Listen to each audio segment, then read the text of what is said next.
Carmelo was the MVP of the league. That 50-point game at Miami, the next night he scored 40 points.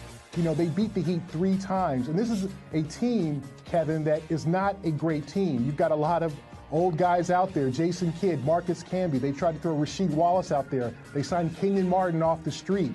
I mean, you've got 35-year-old rookie Pablo Prigioni. You've got a lot of older guys on this team.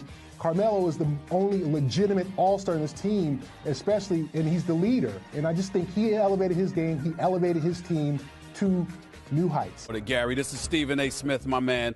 I want to ask you, did you not take into account the fact that the Miami Heat won 27 straight and that LeBron James had to carry the load that he had to carry? 27 games in a row, an amazing feat, obviously a second all-time record. But if you take LeBron off the Heat are still a playoff team. You know, Steve, they're a 5th or 4th seed without LeBron. And this is a team that went relatively injury-free.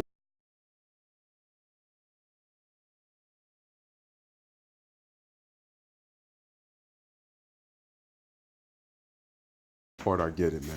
I mean, when you look at Carmelo's season, folks, I know they put the team around him with Prigioni, with Raymond Felton, who was with the Knicks previously, who he got traded for with Melo. I remember part of that Gallinari deal in 2011. You know, with Amare, and I think Amare was coming off an injury. You had, they signed Kurt Thomas. He played with Tyson Chandler, who was the reigning Defensive Player of the Year during the lockout 2011-2012 season. You had Marcus Camby, former Defensive Player of the Year, who he had played with in his early years in Denver, right before he played with Allen Iverson. You had Kurt Thomas. You had Jason Kidd. You had Steve Novak, Novocaine. And then when J.R. Smith came back from China, they signed him in 2012, and he was with J.R. Smith. And I ain't gonna lie, the 2013 Knicks was a very competitive team, and they were fun to watch. The way they were playing in the season early, especially with the way they were playing defensively, had a lot of Knicks fans, including myself at the time, believing maybe the Knicks can get it done. But remember, it's 82 games. I remember once the injury started to happen, the Knicks defense started to struggle. But then the Knicks had a 13-game win streak, and in that win streak, Melo was scoring the hell out of the basketball. And his scoring actually was helping the Knicks win games. And the crazy part was, I think Melo was averaging he was averaging close to 40 points a game, and the Knicks won 13 straight games. I mean, and also it's like J.R. Smith ended up winning 6th Man of the Year that year in 2013. But it was crazy that Kevin Durant, with Russell Westbrook, after losing James Harden, led the Thunder to 60 wins, and he averaged 28, 8, and 5 on 50, 40, 90, and didn't get a single first place vote. And that vote went to Carmelo Anthony on less impressive numbers. And that's no disrespect to Melo. But like I said, his volume shooting is a reason why it's kind of, like I said, it works and then it doesn't work. But that's the way Melo's game is. And then when you look at it, folks, Melo was not really that athletic. So even when Melo would go up strong, let's say when he would grab rebounds, because Melo was a good rebounder. And it's crazy that to me, Melo was not more of a consistent rebounder. But I think part of it to me was because of the physicality that teams play with. Melo really didn't flop. So even if Melo would go straight up, he would get blocked, he would get pulled down, he would get hacked, and he would rarely go to the free throw line. Like there would be a lot of games where he would physically get mauled, and he wouldn't get the calls. And Kobe said it best when he went up against him, when they went competitively. And Kobe Bryant said it best, folks. He said, Melo, he is a bull. Like, he was giving credit to Melo's strength, which is another issue I have with Carmelo. I feel like Carmelo really never conditioned himself to the best of his ability. I wish if Melo conditioned himself, get himself a little bit stronger, had himself a more stronger body, because it's Melo was strong. He was strong. Kobe was almost kind of saying he was kind of strong as an ox. But that was my thing with Melo. I feel like his conditioning was not as great as it should have been.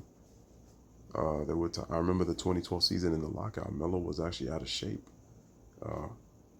He played well, but he was out of shape. And I think that was the time that he got the Knicks. At that time, it was the second straight playoff appearance.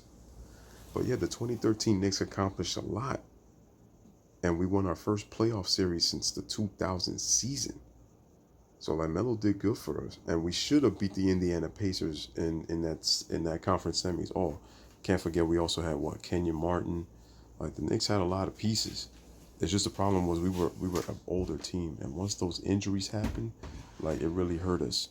It really hurt us. But I felt that we were still good enough to at least to beat Indiana, and I think without the pieces, we were gonna lose to the Miami Heat with LeBron, Wade, and Bosh.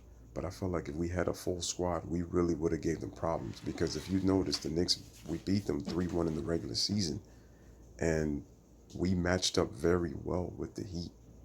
Those big bodies really neutralized a lot of the drives. It took away the points in the paint, and you think about it. For number one, the Knicks would control the rebounding. Number two, the Knicks were very good at shot blocking. Number three, the Knicks would have been able to make LeBron James, as great as LeBron James is individually with his IQ, I really felt like they would have made him try to play individually. And what I mean by that is, LeBron, they would have taken away his drives. And even if LeBron would drive, it would send them right into the help. So you eliminate his points in the paint would be less effective, because that's where Bron's greatest percentage is. And then what happens is you force LeBron on the perimeter, and he would have taken more jump shots. And you take away his drives, you also would have took away LeBron's post-ups. He would have posted up even more or less, because LeBron was actually posting up a lot more with the Heat and from 2012 to 2014. You know, so that's really important to know, folks. And I look at it like this, man. I thought if Melo would have trained himself better, man, it would have been crazy. And I think the conversation for Melo would have been different had he been with the Detroit Pistons, because he would have been around a veteran group of guys. He would have been around with Larry Brown. The Pistons had a good bench. He would have been coached and molded into the player that he would have been. And we'd be talking about him as one of the greatest ever, you know, as a champion. It doesn't mean that Melo hasn't had a great career. And think about it like this, folks. Melo has he has still kind of a lack of maturity in terms of taking that next mental step, as Chauncey Billups talked about. And think about it, Joe Dumars would have been a great mentor for him. And think about the ex-Pistons, guys like Isaiah Thomas, guys like Dennis Rodman, guys like Bill Laimbeer. He would have had a cream of knowledge, man. He would have had a soup full of knowledge. And then you're getting coached by the Hall of Famer Larry Brown, who would have taught Melo, who would have gave Melo structure and taught him how to play the right way. Because remember what Allen Iverson said, as much as him and Larry Brown butted heads, he said, look, I love Larry Brown. He was trying to help me to be the MVP, man, and I just didn't get it, in Allen Iverson's words. But that's what Allen Iverson basically said that Larry Brown, did for him. And so it's unfortunate. I think Melo deserves to be in the league, but I don't think Melo is at that level to me where he gets a farewell tour, though. But he definitely deserves to be in the game of basketball. But at the same time, Carmelo Anthony, he, as much as he's being blackballed and how, people have been kind of hating on him, at the same time, though, Melo really brought this on himself. I mean, he has 3 gold medals. That's great. But even when no international team wants to sign him. And it's because the GMs talk around the league, man. It's like they know what Melo is. And again, they've talked about Melo, like I said, in terms of what he's been in organizations. And there's like, he's tend to be known as a kind of a team killer. That's from what's being said around. And it sucks, man. But it's like Melo is one of the greats. He's definitely a future Hall of Famer, 10-time All-Star.